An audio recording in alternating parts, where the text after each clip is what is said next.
Library की seat पर घंटों सिर्फ किताबें नहीं पढ़ी बल्कि पढ़ा खुद को, अपनी उलझनों को और अपने अकेलेपन को भी। जी हाँ, जब आप लाइब्रेरी में होते हैं ना तो उस लाइब्रेरी की सीट के ऊपर बैठ करके आपको लगता है ना आपने पढ़ाई की, नहीं भाई, आपने अपने आप को भी वहां पर पढ़ा, आपने अपने आप को वहां पर समझा। और जिस बच्चे ने अपने आप को वहां पर समझा ना, अपने आप को पढ़ा है, उसने किताब भी पढ़ी और उसके सिलेक्शन को कोई रोक नहीं सकता। अब जी आपका पहला प्रश्न है कि 3 फरवरी 2026 तक रामाश्रय वार्ड के माध्यम से कितने बुजुर्गों को लाभान्वित किया गया। तो कितने बुजुर्गों को, एक सेकंड देना भाई, एक सेकंड। हाँ जी, आ जाओ। तो पहला प्रश्न है 3 फरवरी 2026 तक रामाश्रय वार्ड के माध्यम से कितने बुजुर्गों को लाभान्वित किया गया है। तो इसका जवाब हो जाएगा आपके 32 लाख। ऑप्शन ए जो है इसका सही जवाब आ जाता है। जी हाँ, ऑप्शन ए की बात करें इसका सही जवाब आ जाएगा। अब गुरुजी कहानी कहां से आती है, बेसिकली यदि मैं बात करूं, हमारे यहाँ पर एक आता है रामाश्रय वार्ड, हमारे यहाँ पर एक आता है रामाश्रय वार्ड, और इस रामाश्रय वार्ड की बात करूं, इसको एक नाम से और जाना जाता है, इसे जीरियाट्रिक वार्ड भी कहा जाता है। मेरे बच्चों याद रखना, इसी को जीरियाट्रिक वार्ड के नाम से भी जाना जाता है, इसी को जीरियाट्रिक वार्ड भी कहा जाता है। और यदि इस रामाश्रय वार्ड की बात करें गुरुजी है क्या और इसकी शुरुआत कब हुई, तो इसकी शुरुआत जो हुई थी ये 14 मार्च 2024, इसकी शुरुआत 14 मार्च 2024 को इसकी शुरुआत की गई थी। और इसकी शुरुआत कहां से की गई थी, ये कहा गया था इसकी शुरुआत हुई थी आपके प्रत्येक जिला अस्पताल में, प्रत्येक जिला हॉस्पिटल की बात करूं, हॉस्पिटल के अंदर इसकी शुरुआत की गई थी। ये तो बात यहां से आ जाती है। इसके अंदर क्या था, इसमें कहा गया था कि प्रत्येक जिला हॉस्पिटल में शुरुआत की गई थी। और इसमें कहा गया ये कि आपका जो प्रत्येक वार्ड होगा ना, प्रत्येक वार्ड में 10 फोल्डिंग बेड लगाए जाएंगे, 10 फोल्डिंग बेड होंगे। और ये बेड किसके लिए होंगे, बुजुर्गों के लिए। अर्थात जितने भी वार्ड हैं उस वार्डों के अंदर सामान्यतः लोग बैठे हैं, जो मरीज हैं वो वहां पर एडमिट है, कोई दिक्कत नहीं है, लेकिन हर एक वार्ड के अंदर 10 फोल्डिंग बेड होंगे, अर्थात जरूरत पड़ेगी तो बुजुर्गों के लिए होंगे। और यहाँ पर बुजुर्गों की बात करें तो ये कहा गया था कि 60 की आयु से अधिक की बात की गई। और यहां पर इस 10 बेड के अंदर कहा गया कि 5 बेड तो होंगे आपके पुरुष के लिए और 5 बेड होंगे आपके लिए महिला के लिए। जी हाँ, ये यहां पर आ जाती है। अर्थात ये कहा गया कि प्रत्येक जिला हॉस्पिटल के अंतर्गत जो सरकारी जिला हॉस्पिटल है वहां पर प्रत्येक वार्ड में 10 फोल्डिंग बेड यहां पर लगाए जाएंगे और उन वार्डों को कहा जाएगा रामाश्रय वार्ड कहा जाएगा। और इसे रामाश्रय वार्ड भी कहते हैं, इसे जीरियाट्रिक वार्ड भी कहा जाता है। और इसी रामाश्रय वार्ड को लेकर के हाल ही के अंदर यहां पर एक रिपोर्ट आई और वो रिपोर्ट ये थी कि भैया 3 फरवरी 2026 तक 32 लाख लोगों को लाभ दिया जा चुका है। 32 लाख जो लोग हैं, लोगों को लाभान्वित की बात करें, वो लाभान्वित जो है ना वो यहां पर किया जा चुका है। ऑप्शन ए होगा इसका सही जवाब। इसके अलावा इसमें और कुछ भी नहीं है साहब। ठीक है, बस तो स्क्रीन से फिर चलते हैं आगे। जी हाँ, चले मैं आगे।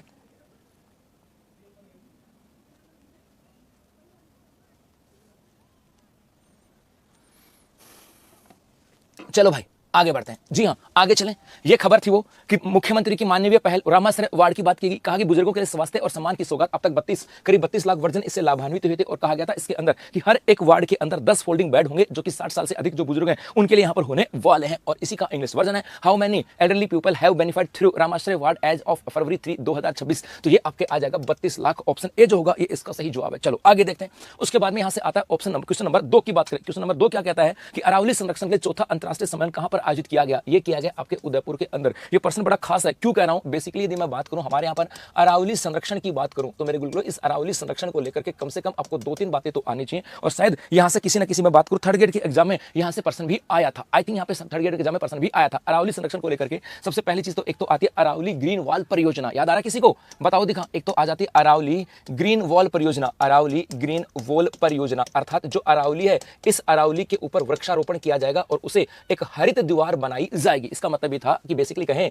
कि भैया ये राजस्थान है और इस राजस्थान के मध्य से होकर के क्या गुजरती है, अरावली।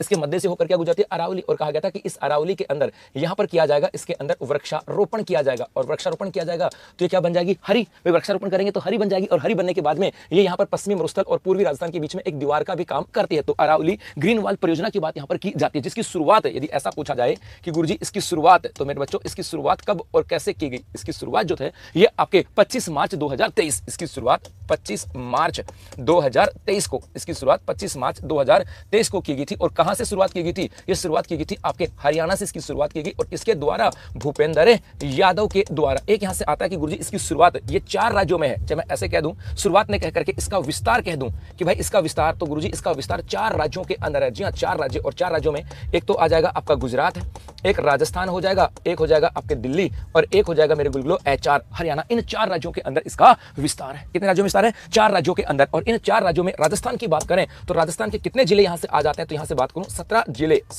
जिलों में विस्तार की, राजस्थान के 17 जिलों में अरावली ग्रीन वॉल परियोजना का विस्तार आता है। एक तो बात यहां से होगी तो इंपॉर्टेंट है अरावली ग्रीन वॉल परियोजना। ये क्या कहा गया था इसके अंदर कि भैया अरावली जो है, इस अरावली के अंदर वृक्षारोपण किया जाएगा। इसकी शुरुआत की बात करें, जी, इसकी शुरुआत जो हुई थी ये कब हुई थी भाई?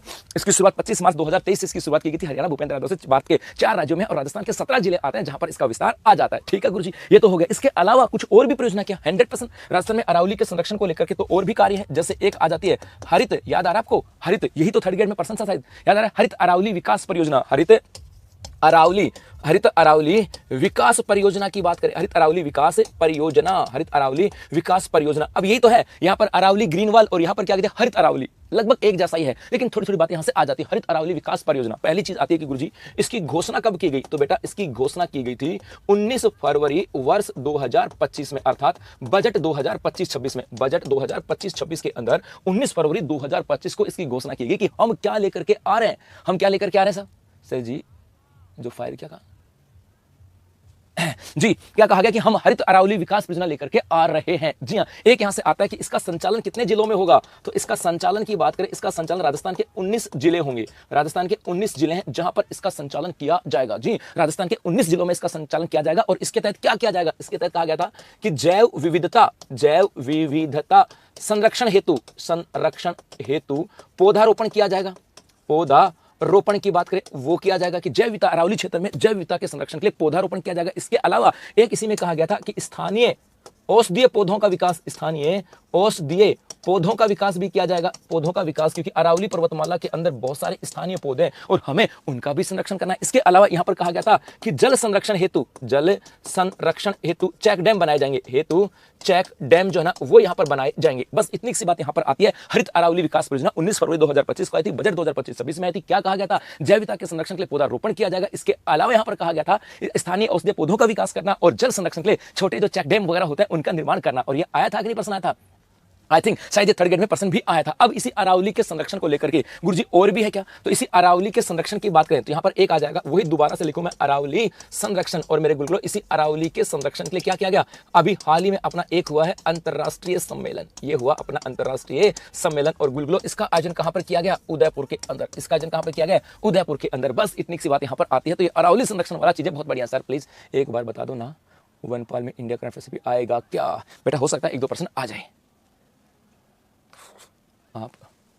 आपकी भतीजी को बैलेंस गुजरात ले जाओ, उनका ट्रीटमेंट बेस्ट है। दिवाली पर मेरी नहीं, अब तो ठीक है, आज शायद ठीक है, मतलब सुधार हो रहा है, रिकवरी हो रही है। तो चेहरे से नहीं पता लग रहा क्या?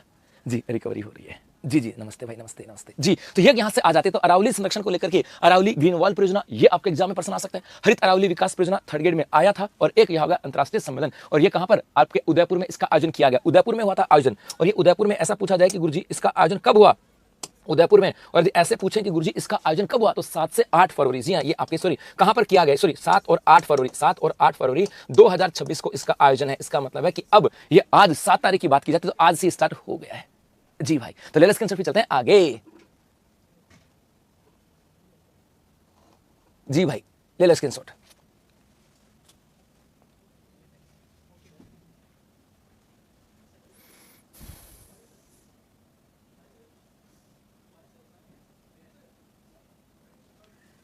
चलें आगे। ओके मेरे बच्चों, आगे देखो, आगे बढ़ते हैं सब। ये रही खबर अरावली संरक्षण को लेकर के अंतरराष्ट्रीय सम्मेलन 7 और 8 फरवरी को 15 से अधिक देशों के प्रतिनिधि जो है ना वो यहां पर आते हैं। और इसी के यहां पर आ रहे हैं पानी वाले बाबा राजेंद्र सिंह। जी हां, एक चीज और देखना, यहां पर आ जाए कि गुरुजी इसके अंदर कौन आ रहे हैं? तो इसके अंदर आपके आ रहे हैं पानी वाले बाबा कौन है? राजेंद्र सिंह। ये भी पर्सन आ चुका है, पानी वाले बाबा Rajendra Singh. Waterman of India के नाम से किसको जानते हैं? राजेंद्र सिंह को जाना जाता है। और वो भी आपके यहां से आएंगे, वो भी आपके यहां पर आने वाले हैं। चलो आगे देखो, तो ये खबर थी आपके यहां से। और इसका इंग्लिश वर्जन है, where was the 4th international conference for Aravalli conservation health. तो ये आपके आ जाएगा उदयपुर के अंदर, ऑप्शन डी है। नेक्स्ट है, हाल ही में अफ्रीका महाद्वीप की सबसे ऊंची चोटी माउंट किलिमंजारो के उहुरु पीक पर तिरंगा किसने लहराया? तो ये लहराया था आपके वियान मलिक ने। ऑप्शन बी जो होगा ये इसका सही जवाब है। जी हां, हम चलते हैं, एक डिस्ट्रिक्ट है हमारा सिरोही की बात करें। और इसी सिरोही की बात करें तो यहां पर एक क्षेत्र पड़ता है आपका माउंट आबू। वैसे भी सिरोही का नाम आता है तो सिरोही को कम जानते हैं और लोग माउंट आबू को ज्यादा जानते हैं। बोल कहां जाना है? माउंट आबू। कोई ये नहीं कहता कि सिरोही जाना है। एक बच्चा क्या कह रहा है? एक निवेदन है,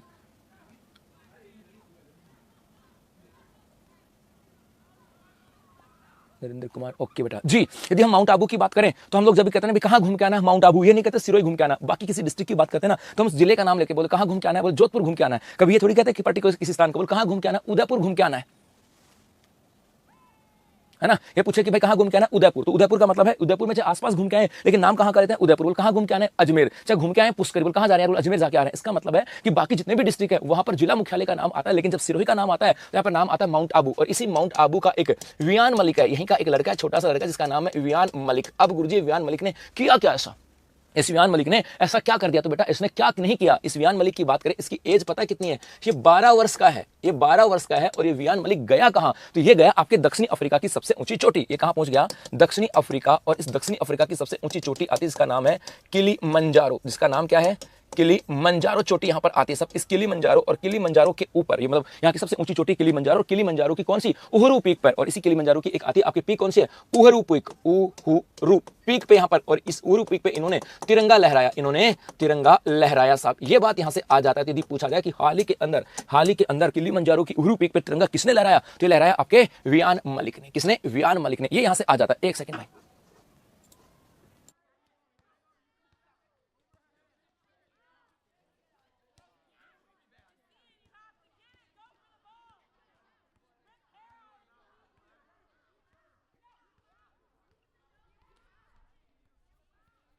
समस्या। अब तो आवाज आ रही है, चलो मैं वापस से बता देता हूं। जी हाँ, हाल ही में, भाई सॉरी आवाज नहीं आ रही, तो दोबारा से पढ़ाता हूं कि हाल ही में अफ्रीका महाद्वीप की सबसे ऊंची चोटी माउंट किलीमंजारो की उहुरु पीक पर तिरंगा किसने लहराया, तो ये लहराया आपके वियान मलिक ने। जितना बताया उतना बताऊंगा, चिंता मत करो, है ना। यदि हम बात करें, एक डिस्ट्रिक्ट आता है हमारा सिरोही, और सिरोही के अंदर एक जगह पड़ती है आपके माउंट आबू। सिरोही में जगह कौन सी आपके, माउंट आबू। इसी माउंट आबू का वियान मलिक, जो कि 12 साल का है, और ये दक्षिणी अफ्रीका के सबसे ऊंची चोटी, इसका नाम है किलीमंजारो, इसकी उहुरु पीक पर इसने तिरंगा लहराया। ये बात यहां से आ जाती है, इसने तिरंगा यहां पे लहराया। ठीक है साहब। अब नाम आता है मनस्वी अग्रवाल का। गुरुजी ये आपके उदयपुर की रहने वाली है ना भाई। अरे मैं गायब हो गया क्या भगवान, मैं तो इनमें पूरा हो लिया, ये पता नहीं क्या करते हैं आजकल। जी है ना, ये आपके मनस्वी अग्रवाल की बात करें, ये आपके कहां के हैं, ये उदयपुर की रहने वाली है। मुझे दोबारा बताना पड़ेगा कि भाई, जी मैं गायब हो गया क्या यार, मुझे कई बार टेक्निकल है ना, डिस्टर्ब हो जाता है। जी दोबारा सुन लो। हाल ही में अफ्रीका महाद्वीप की सबसे ऊंची चोटी माउंट किलीमंजारो के उहुरु पीक पे तिरंगा किसने लहराया, वियान मलिक ने लहराया। हुआ क्या था, एक जिला हमारा सिरोही, और सिरोही में एक जगह पड़ती है आपके माउंट आबू, और माउंट आबू का वियान मलिक, जो कि 12 साल का है। और ये वियान मलिक दक्षिणी अफ्रीका की एक चोटी, जिसका नाम है किलीमंजारो। और किलीमंजारो पड़ती कहां पर है, ये पड़ती है आपके तंजानिया के अंदर। कहां पड़ती है, तंजानिया के अंदर पड़ती है। और इसी किलीमंजारो के उहुरु पीक के ऊपर तिरंगा लहराया था। ये बात यहां से आ जाती है, इसके अलावा और कुछ भी नहीं है। उसके बाद यहां पर नाम आता है मनस्वी अग्रवाल। बेटे मनस्वी अग्रवाल की बात करें, ये कहां की रहने वाली है, उदयपुर की। और इसने 5 महीनों में 4 महाद्वीपों की यात्रा की। 5 महीनों के अंदर चार महाद्वीपों की यात्रा की, तो ये दक्षिणी अमेरिका पहुंची, और वहां पर आपकी आती एंडीज पर्वतमाला। सही है क्या भाई, बताया था ना आपके, उत्तरी अमेरिका में रॉकी पर्वतमाला, और दक्षिण में क्या थी, एंडीज। रॉकी और एंडीज पर्वतमाला की बात की जाती है, तो ये आपके एंडीज पर्वतमाला की बात करें। और इस एंडीज पर्वतमाला जो है ना, इस एंडीज पर्वतमाला की एक चोटी आती है, एंडीज पर्वतमाला की एक चोटी आती है, जिसका नाम है एकानका गुहा। क्या नाम का है, एकानका गुहा। जी हाँ, ये नाम आता है आपके एकानका, यहां इधर लिखता हूं भाई, एंडीज पर्वतमाला में एकानका गुहा। और इस एकानका गुहा के ऊपर इन्होंने तिरंगा फहराया, इन्होंने तिरंगा फहराया साहब। और ऐसा करने वाली ये अर्धसैनिक बल की दूसरी महिला थी। ऐसा करने वाला ये कौन थी, अर्धसैनिक बल की दूसरी महिला थी। क्योंकि एक नाम आता है आपके गीता सामोता, एक नाम था गीता सामोता, जो ये आपके माउंट एवरेस्ट पे गई थी, माउंट एवरेस्ट के ऊपर पहुंची थी गीता सामोता। उसके बाद में यहां पर एक नाम है आपके राकेश बिश्नोई। राकेश बिश्नोई की बात करें तो बेटा बेसिकली इनका संबंध आता है बीकानेर से। और हुआ क्या था, इनकी मृत्यु हो गई थी, मृत्यु। ये भी पर्वतारोही थे, ये भी पर्वतारोही थे। और इनकी ये क्या हुआ था, इनकी मृत्यु हो गई थी माउंट लाहौत्से, जो तिब्बत में जो माउंट लाहौत्से है उनसे उतरते समय, है ना।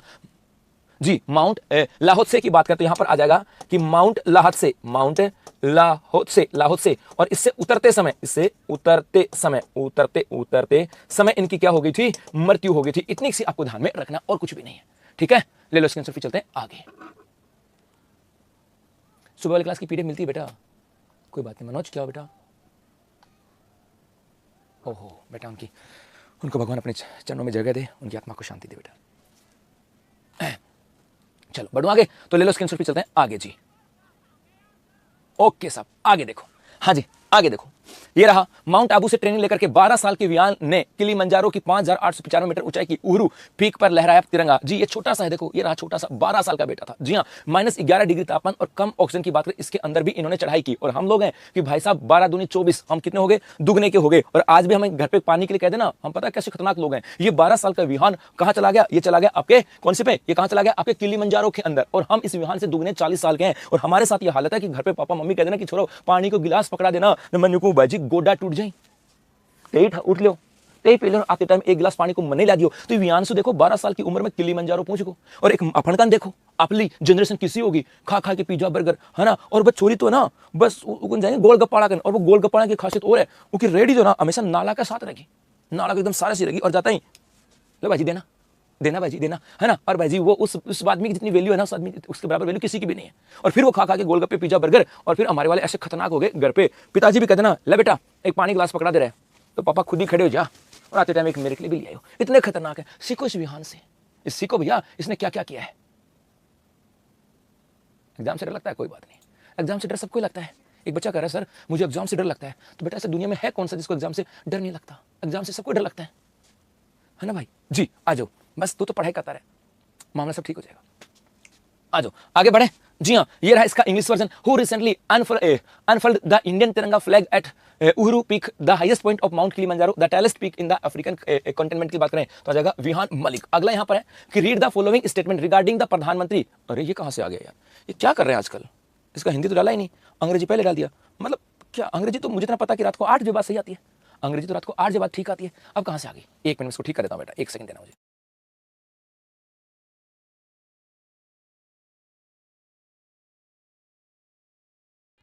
हाँ भाई जी आ जाओ। प्रधानमंत्री खनिज कल्याण योजना से संबंधित निम्नलिखित कथनों को पढ़िए और सही विकल्प को चुनिएगा। ये योजना राजस्थान के 5 आगे देखेंगे ना यार, ऐसे प्रश्न आते हैं आगे देखेंगे ना, पहले इधर चर्चा कर लेते हैं, साहब। जी भाई जी, सबसे पहले देखो हमारे यहाँ पर एक योजना आई और जिस योजना का नाम है प्रधानमंत्री, एक योजना आई जिसका नाम है प्रधानमंत्री खनिज क्षेत्र कल्याण योजना। अब ये तो नाम से ही पता लग रहा है, सब कुछ नाम से पता लग रहा है क्या कि केंद्र सरकार की योजना है, और जो खनिज क्षेत्र है उसको कैसे बेहतर बनाया जा सकता है ये है कि खनिज क्षेत्र कल्याण, मतलब खनिज क्षेत्र में रहने वाले लोगों के कल्याण की योजना है केंद्र सरकार के द्वारा। वो क्षेत्र जहां पर खनिजों का उत्पादन होता है उस क्षेत्र में रहने वाले लोगों के कल्याण के लिए जो योजना है उसका नाम है प्रधानमंत्री खनिज क्षेत्र कल्याण योजना। अब यहां से गुरुजी क्या क्या आते हैं, पहली चीज कि किस विभाग की योजना है, तो खान एवं खनिज मंत्रालय की बात करें उसके द्वारा इस योजना का संचालन किया गया। यदि ऐसा पूछा जाए कि गुरुजी ये योजना आई कब थी, तो ये आई थी आपके लागू कब हुई, यदि आ जाए इस योजना की बात करें ये योजना लागू कब हुई, तो लागू हुई थी 12 जनवरी वर्ष 2015 को इस योजना को लागू किया गया था। जी हां, 12 जनवरी 2015 को इसको लागू किया गया था। कब? 12 जनवरी 2015 को इसको लागू किया गया था। और यदि ऐसा पूछा जाए गुरुजी इसका उद्देश्य क्या था, इसका उद्देश्य था खान एवं खनिज क्षेत्र की बात करें, खान एवं जो खनिज क्षेत्र आता है ना आपके, खान एवं खनिज क्षेत्र से जो प्रभावित लोग हैं या खनिज क्षेत्र के प्रभावित लोगों का विकास, प्रभावित लोगों का कल्याण। इसका मतलब है आप लोगों ने देखा होगा जो खान एवं खनिज का क्षेत्र होता है सामान्यतः वहां पे माइनिंग होती रहती है, वहां पे विस्फोट होते रहते हैं, वहां पर आपके कई बार ब्लास्टिंग होती रहती है, तो ब्लास्टिंग की वजह से वहां पे डर रहता है, वहां पे पोल्यूशन रहता है। तो कहा गया कि सामान्यतः खान और खनिज क्षेत्र में जो लोग हैं और जो प्रभावित क्षेत्र हैं उनका क्या करना है, हमें कल्याण करना है। और एक यहां से आ जाता है इस योजना की बात करें गुरुजी इसका राजस्थान में संचालन, तो मेरे गुलगुलो इसका राजस्थान में संचालन कहां पर किया गया, इसका संचालन किया गया था आपके आकांक्षी जिलों के अंदर। आकांक्षी जो जिले आते हैं ना, इन आकांक्षी जिलों में इसका संचालन किया गया था। और वो जिले कितने हैं, 5 जिले हैं, और 5 जिलों के कितने ब्लॉक आ जाते हैं, इन 5 जिलों के 27 ब्लॉकों की बात की जाती है, 5 जिलों के 27 ब्लॉकों के अंदर इसका संचालन किया जाता है। अब यार ये तो छोटा सा प्रश्न हो गया। अब देखो तो प्रधानमंत्री खनिज कल्याण योजना से संबंधित लिखित कथनों को पढ़िए और सही विकल्प को चुनना। पहला, ये योजना राजस्थान के 5 आकांक्षी जिलों में संचालित की जा रही है, और राजस्थान में आकांक्षी जिलों की बात करें तो संख्या 5 है, ठीक है साहब। और इस योजना का उद्देश्य खनन से प्रभावित लोगों को कल्याण करना है, ये भी ठीक है। इसका मतलब है 1 और 2 विकल्प सही है, ऑप्शन सी जो होगा इसका सही जवाब है। लेकिन पता नहीं दिल में कुछ गुड़गुड़ हो जाती कभी कभार, और वो कहता है कि यार नरेंद्र ऐसा प्रश्न आया है तो इसके साथ थोड़ी सी बातें और पूछ ले। पहली बात यहां से आता है कि गुरुजी आकांक्षी जिले की बात आती है। एक तो प्रश्न यहां से आता है कि गुरुजी ये आपके आकांक्षी जिला कार्यक्रम क्या है, आकांक्षी जिला। तो मेरे बच्चों हमारे यहां पर केंद्र सरकार के द्वारा एक आकांक्षी जिला कार्यक्रम चलाया गया, और एक आकांक्षी जिला कार्यक्रम की यदि नोडल एजेंसी पूछी जाए ना तो इसकी नोडल एजेंसी आ जाती है नीति आयोग, अर्थात नीति आयोग के द्वारा हमारे यहां पर एक आकांक्षी जिला कार्यक्रम चलाया गया। याद आ रहा है? जी हां। और इस आकांक्षी जिला कार्यक्रम की बात करें इसकी शुरुआत ये हुई थी आपके जनवरी 2018 से। तो जनवरी 2018 से हमारे यहां पर आकांक्षी जिला कार्यक्रम था, और इस आकांक्षी जिला कार्यक्रम के अंदर था कि देश के 112 जिलों का विकास, देश के 112 जिलों का विकास। इसका मतलब ये था कि भाई देश के अंदर 112 जिले वो जिनके अंदर क्षमता तो है कुछ करने की लेकिन कर नहीं पा रहे थे। जैसे कि भाई वहां पर नेचुरल रिसोर्सेज हैं, संपदाएं हैं, लोग हैं, सब हैं, लेकिन हो कुछ नहीं रहा था। उसी की बात यहां पर की जाती है। तो देश के 112 जिलों के विकास की बात की, और 112 में यदि मैं राजस्थान की बात करूं तो राजस्थान के 5 जिले आ जाते हैं साहब। और राजस्थान के 5 जिले कौन कौन से हैं? सिरोही की बात करेंगे, जैसलमेर की बात करेंगे, सिरोही, जैसलमेर, करौली, है कि नहीं है? सिरोही, जैसलमेर, करौली और बारां 12 और उसके साथ साथ एक क्या जाएगा आपका धौलपुर। तो ये 5 जिले हैं साहब, कौन कौन से? सिरोही, जैसलमेर, करौली, बारां और धौलपुर। जी ये 5 जिले आते हैं जो आपको ध्यान रखना। सीटी के फॉर्म कब स्टार्ट होंगे तो बता दूंगा, चिंता मत करो। अब यहां से ये तो हो गया सर आकांक्षी जिला कार्यक्रम, तो समझ में आ गया। नीति आयोग के द्वारा देश के 112 जिलों के विकास के लिए योजना चलाई गई थी, और ये 112 में राजस्थान के कितने जिले आते हैं?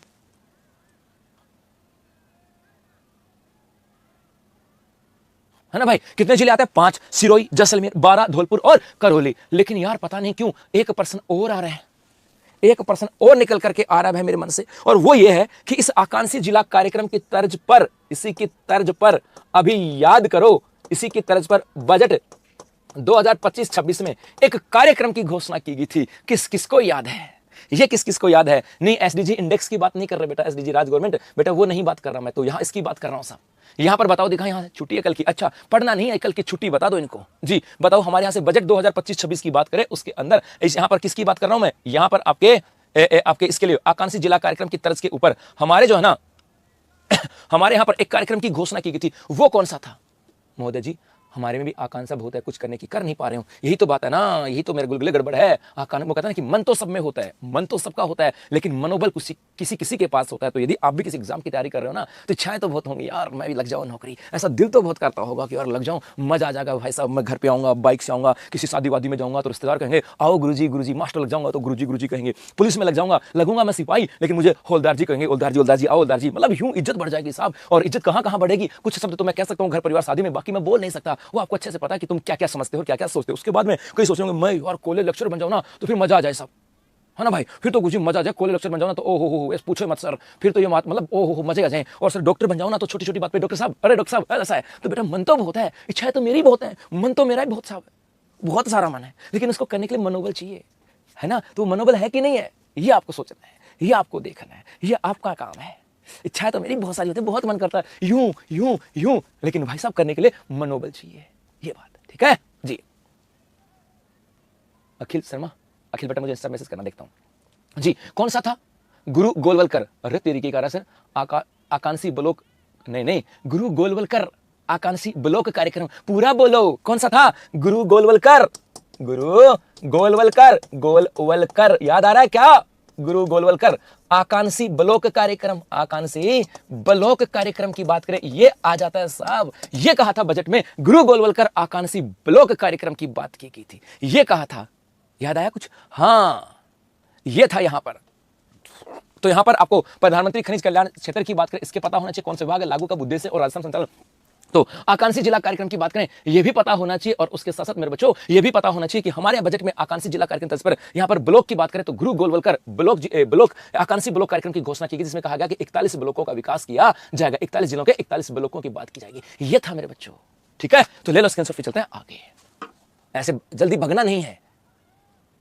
हाँ जी ये रहा, read the following statement regarding the Pradhanmantri Khanij Kshetra Kalyan Yojana and choose the correct option. तो यहां पर option A and B are correct. और उसके बाद है दुनिया की सबसे बड़ी कोग्निवेरा पोलो कप ट्रॉफी का खिताब किसने जीता? ये खिताब किसने जीता भाई? तो ये जीता आपके जयपुर ने। ऑप्शन डी हो जाएगा इसका सही जवाब, इसका सही जवाब की बात करें। ये छोटा सा प्रश्न है, हम लोग कहां चलते हैं? अभी चलते हैं अपने जयपुर में, चल पड़े साहब जयपुर के अंदर। और जब जयपुर में पहुंचे तो यहां पर हुई आपका एक पोलो कप ट्रॉफी। जी यहां पर क्या हुआ? यहां पर हुई आपके यहां पर हुई आपके कोग्निवेरा पोलो कप का आयोजन किया गया। ये यहां से आ जाता है। और इसके विजेता की बात करें तो इसका विजेता कौन था? जयपुर। बस इतना ही है और कुछ भी नहीं इस प्रश्न में, सच्ची में और कुछ भी नहीं है, इतना ही प्रश्न यहां से आ जाता है जी। 4th ग्रेड की भी आ जाएंगे साहब। सर स्क्रीनशॉट नहीं आया, कोई बात नहीं बेटा, बात